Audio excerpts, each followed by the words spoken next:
നല്ല പിന്തുണ തന്നെയാണ്.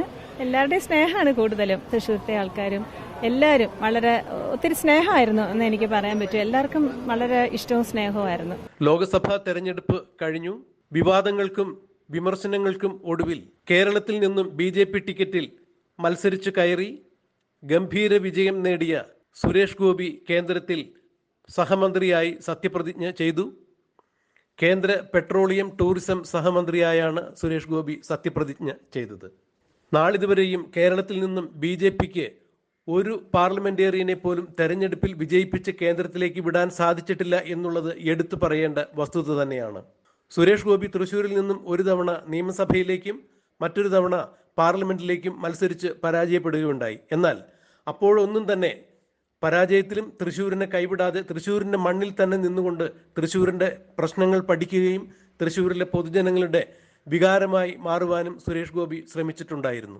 തൃശ്ശൂരിലെ ചെറുതും വലുതുമായ നിരവധി വിഷയങ്ങളിലാണ് സുരേഷ് ഗോപി തൻ്റെ സാന്നിധ്യം കൊണ്ട് ശ്രദ്ധേയനായി തീർന്നത്. തൃശ്ശൂരിലെ പാവപ്പെട്ടവരുടെ അത്താഴത്തിൽ നിന്നും അവർ മിച്ചം വച്ച് സമ്പാദിച്ച് ആ സമ്പാദ്യമത്രയും കരുവന്നൂർ ബാങ്കിൽ നിക്ഷേപിക്കുകയുണ്ടായി.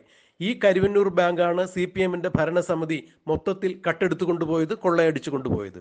കരുവന്നൂർ ബാങ്ക് കൊള്ളയ്ക്കെതിരെ CPMന്റെ അക്രമത്തിനും അരാജകത്വത്തിനും എതിരെ കരുവന്നൂരിൽ നിന്നും തൃശൂർ കോർപ്പറേഷൻ ഓഫീസിലേക്ക് നീളുന്ന 19 കിലോമീറ്റർ ദൂരമാണ് സുരേഷ് ഗോപി പദയാത്രയായി പ്രതിഷേധ യാത്രയായി സംഘടിപ്പിച്ചത്. സുരേഷ് ഗോപിക്ക് ഒപ്പം അന്ന് ആ പദയാത്രയിൽ പങ്കെടുത്തത് പതിനായിരങ്ങളാണ്. അതുപോലെ തന്നെ തൃശ്ശൂരിന്റെ ചെറുതും വലുതുമായ നിരവധി വിഷയങ്ങളിൽ സുരേഷ് ഗോപി തൻ്റെതായ ഇടപെടലുകൾ നടത്തിയിട്ടുണ്ടായിരുന്നു. തന്നെ കൊണ്ട് കഴിയുന്നത്ര രീതിയിൽ അതിനെല്ലാം പ്രശ്ന പരിഹാര മാർഗങ്ങൾ നിർദ്ദേശിച്ചിട്ടുണ്ടായിരുന്നു.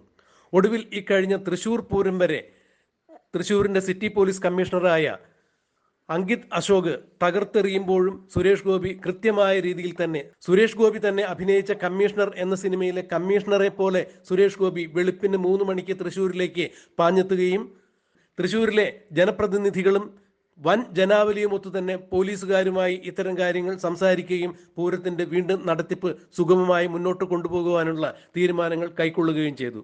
സുരേഷ് ഗോപിയുടെയും മറ്റ് ജനപ്രതിനിധികളുടെയും ഇടപെടലുകൾ കൊണ്ട് പിറ്റേ ദിവസം തൃശ്ശൂർ പൂരം ആരംഭിക്കുകയായിരുന്നു. പൂർവാധികം ഭംഗിയായി നടത്തുവാൻ അവർക്കത് സാധിച്ചു. എങ്കിലും തൃശ്ശൂർ പൂരത്തിന്റെ നാളെ ഇതുവരെയുള്ള ചടങ്ങുകൾക്ക് മങ്ങലേൽപ്പിക്കുന്ന തരത്തിൽ തന്നെയായിരുന്നു Thrissur city police commissioner Ankit അശോകന്റെ പെരുമാറ്റ രീതി.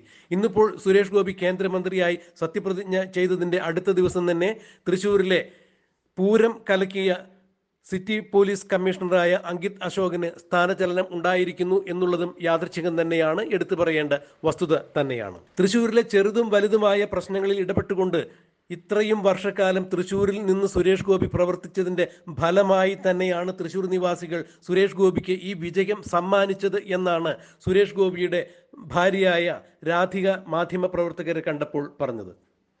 സുരേഷ് ഗോപി സത്യപ്രതിജ്ഞ ചെയ്ത് അധികാരമേറ്റതിന്റെ തൊട്ട് അടുത്ത നിമിഷങ്ങളിൽ മാധ്യമപ്രവർത്തകരെ കണ്ട് രാധികയാണ് ഇത്തരം കാര്യങ്ങൾ വ്യക്തമാക്കിയത്. മാധ്യമങ്ങൾക്ക് മുന്നിൽ വന്നു നിന്നുകൊണ്ട് അധികം സംസാരിക്കുവാൻ രാധിക തയ്യാറായില്ല. 1-2 വാക്കുകളിലോ വാചകങ്ങളിലോ അവർ തൻ്റെ അഭിപ്രായം ഒതുക്കി. അപ്പോഴും അവർ എടുത്തു പറഞ്ഞത് ഇതാണ്: തൃശ്ശൂർ നിവാസികൾ സുരേഷേട്ടനെ അവർ തൃശ്ശൂരിൻ്റെ തന്നെ ഭാഗമായി എടുത്തിരിക്കുന്നു.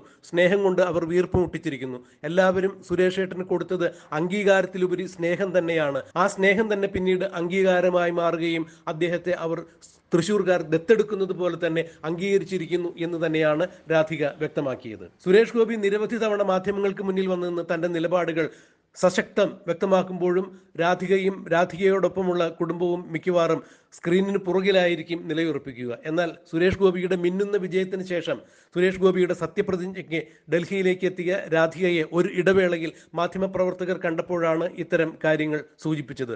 1-2 വാക്കുകളിലോ വാചകങ്ങളിലോ രാധിക തൻ്റെ സ്നേഹവും തൻ്റെ ഭർത്താവായ സുരേഷ് ഗോപിയുടെ അക്ഷീണ അശ്രാന്ത പരിശ്രമത്തെക്കുറിച്ചുമെല്ലാം വളരെ സ്പഷ്ടമായി പറഞ്ഞു വെക്കുകയായിരുന്നു. രാധിക മാധ്യമങ്ങൾക്ക് മുന്നിൽ വന്നു സംസാരിച്ചതിന്റെ പ്രസക്ത ഭാഗങ്ങൾ നമുക്കൊന്ന് കേൾക്കാം.